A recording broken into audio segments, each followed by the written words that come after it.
ഏറ്റവും ബഹുമാനപ്പെട്ട ഉസ്താദുമാരെ, പ്രിയപ്പെട്ട കൂട്ടുകാരെ, അസ്സലാമു അലൈക്കും.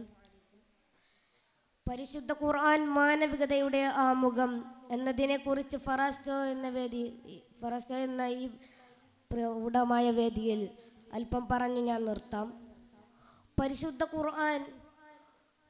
ഖുർആൻ ഒരു പുസ്തകം മാത്രമല്ല, അത് മനുഷ്യൻ്റെ ഹൃദയത്തെ സ്പർശിക്കുന്നു, അവൻ്റെ വികാരങ്ങളെ ശുദ്ധീകരിക്കുന്നു, ജീവിതത്തിന് മാർഗദർശനം നൽകുന്ന ജീവനുള്ള സന്ദേശമാണ് ഈ 10 മിനിറ്റ്.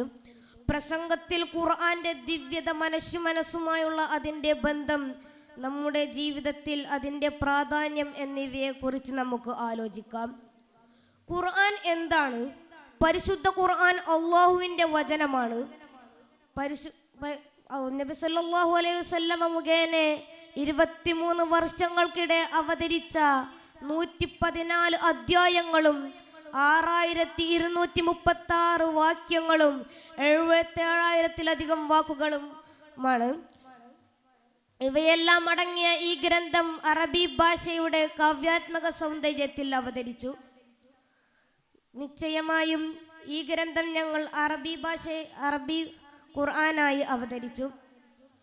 നിശ്ചയമായും ഞങ്ങൾ ഈ ഗ്രന്ഥത്തെ സംരക്ഷിക്കുന്നു എന്ന അള്ളാഹുവിൻ്റെ വാഗ്ദാനം ഇതിൻ്റെ ശുദ്ധതയെ തെളിയിക്കുന്നു.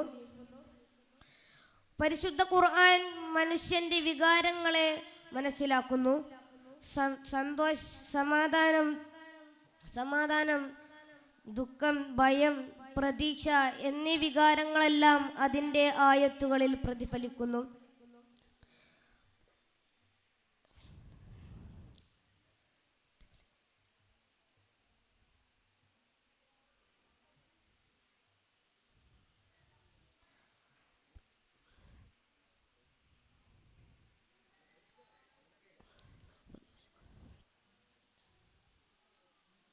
അസ്സലാമു അലൈക്കും. മത്സരം